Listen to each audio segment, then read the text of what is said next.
আমাদের কাজের মধ্য দিয়ে ইলেকশন কমিশন যে একটা মেরুদণ্ডহীন সেটা আস্তে আস্তে প্রকাশ পাবে আপনাদের সামনে ইনশাল্লাহ।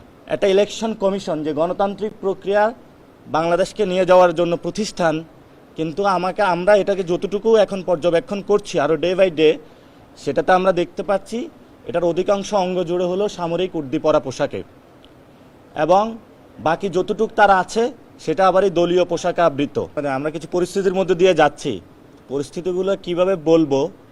গত 15 বছরে আমাদের যেটা হয়েছে হলো মানুষ হলো ভোট দিতে পারে নাই, আর আমরা ভবিষ্যৎ যে বাংলাদেশের দিকে যাচ্ছি সেখানে হলো গণতান্ত্রিক প্রক্রিয়ায় একটি দল ছাড়া অন্য কেউ যদি ভোট নিতে আসে তাহলে সেখানে তারা সমস্যা সৃষ্টি করবে। এই পরিস্থিতির দিকে যাচ্ছি।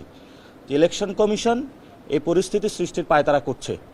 অর্থাৎ আমরা গত 15 বছরে ভোট মানুষ দিতে পারে নাই, আর এখন যদি কেউ ভোট নিতে যায় গণতান্ত্রিক প্রক্রিয়ায়, সেই প্রক্রিয়া তারা বাধাগ্রস্ত করছে, 1 নম্বর।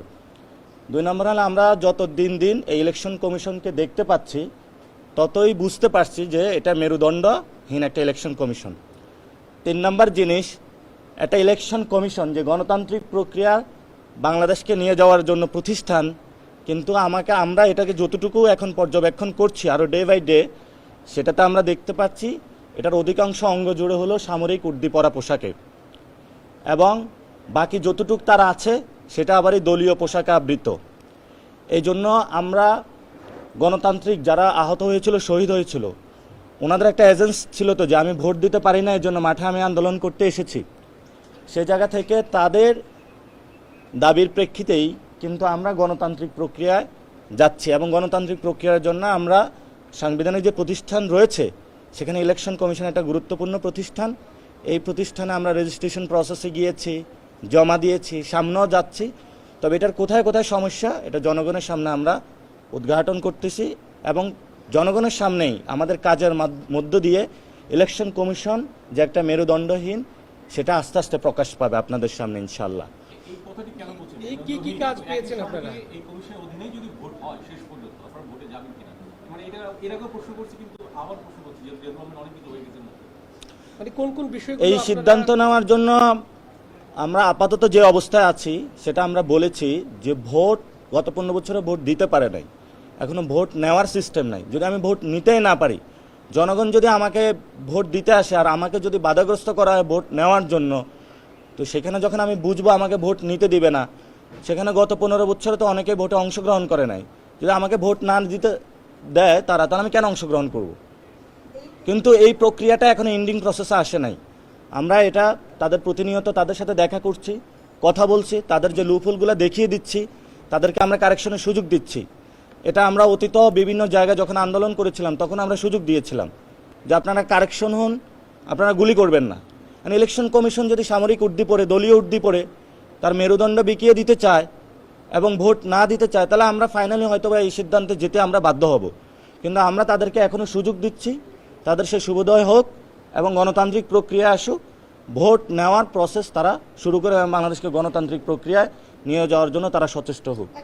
এ পর্যন্ত কি কাজ করেছে যেটা আপনাদের মনে হয়েছে যে তারা মেরুদণ্ডহীন, তাদের মানে বিতর্কিত কাজ করছে? কি কাজ এটি স্পেসিফিক যদি বলেন। এই কমিশনটা গঠিত হয়েছে আপনাদের আন্দোলন পরবর্তী সময়। এই কমিশন কিন্তু এখনো পর্যন্ত কোনো নির্বাচনও মানে তারা মানে কি করেনি, আয়োজন করতে পারেনি, তাহলে এখনই কেন তাদের বিরুদ্ধে এরকম অভিযোগ?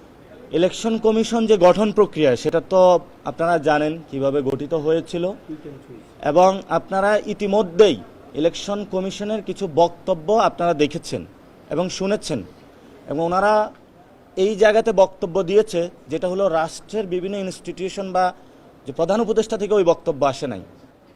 ওনারা এমন কিছু বক্তব্য দিয়েছে, বিতর্কিত বক্তব্য।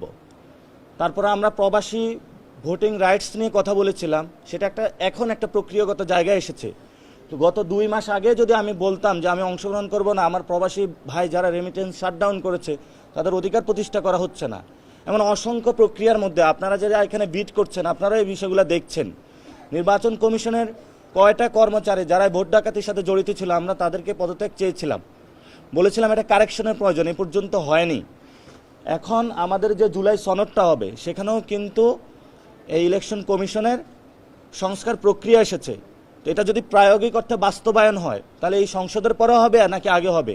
আমরা তো বলেছি যেটা এই সংসদের আগে এই জুলাই সনদের বাস্তবায়ন প্রক্রিয়ার মধ্য দিয়েই কিন্তু নেক্সট ইলেকশন হবে। সো আমরা এই জিনিসগুলো ইন্ডিকেট করেছি। এবং আপনার যে প্রশ্নটি, ওনার যে বক্তব্য এসেছে, আমরা যখন ওনাদের কাছে রেজিস্ট্রেশন প্রক্রিয়া দাখিল করেছি, ওনাদের সাথে আমাদের যে প্রতীক নিয়ে যে কথাবার্তা হয়েছে, তারা যে এনলিস্টমেন্ট করেছে এবং তারা এখনো যে সীমানা পুনরুদ্ধারণের যে প্রক্রিয়াগত জায়গায় আছে, তারা যে ভোটার লিস্টিং প্রসেসটা চালু করেছে, কমিশনগুলো বিভিন্ন জায়গায় তাদের যে রিটার্নিং অফিসার যে অদবদল করছে, এই বিষয়গুলো আপনারা যখন খোঁজ নেবেন, আপনাদের দায়িত্ব হলো জনগণের সামনে এই বিষয়গুলো উন্মোচন করা। আমরা আপনাদের সামনে হিন্টস দিয়ে যাচ্ছি যে এইবার নির্বাচন কমিশনের মাধ্যমে ভোট নেওয়ার অধিকার, আগে ছিল দেওয়ার অধিকার থেকে বঞ্চিত করা হয়েছে বাংলাদেশের মানুষকে, এবার হলো নেওয়ার অধিকার থেকে বঞ্চিত করার জন্য তারা পায়তারা চালাচ্ছে। আপনারা এই বিষয়গুলো আরও একটু অনুসন্ধান করবেন, আপনারা পাবেন।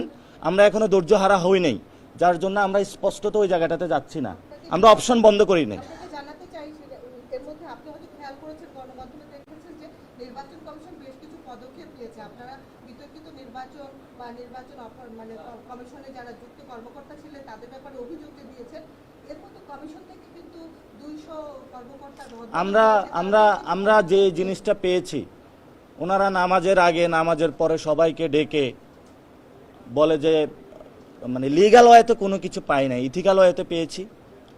সো লিগ্যাল ওয়েতে যখন আসবে, আপনি যদি কোথাও একজন করেন, এক দুজনকে স্যাক করার মাধ্যমে সব কিছু হয় না।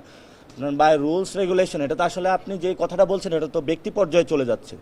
অ্যাজ এ রুলস রেগুলেশনে কতটুকু প্রাতিষ্ঠানিক পরিবর্তন হয়েছে, ওইটা তো ওই জায়গায় হয় না। আমি বলছি যে রুলস রেগুলেশন প্রাতিষ্ঠানিক পরিবর্তন, প্রাতিষ্ঠানিক পরিবর্তনের জায়গা। আর সীমানা পুনরুদ্ধারের জন্য একটা খসড়া তালিকা প্রকাশ করা হয়েছে, আমরা একটা কমিটি পাবলিশ করবে, তারা পর্যালোচনা করে এটা নিয়ে ব্রিফিং করে দিব। ধন্যবাদ সকলকে।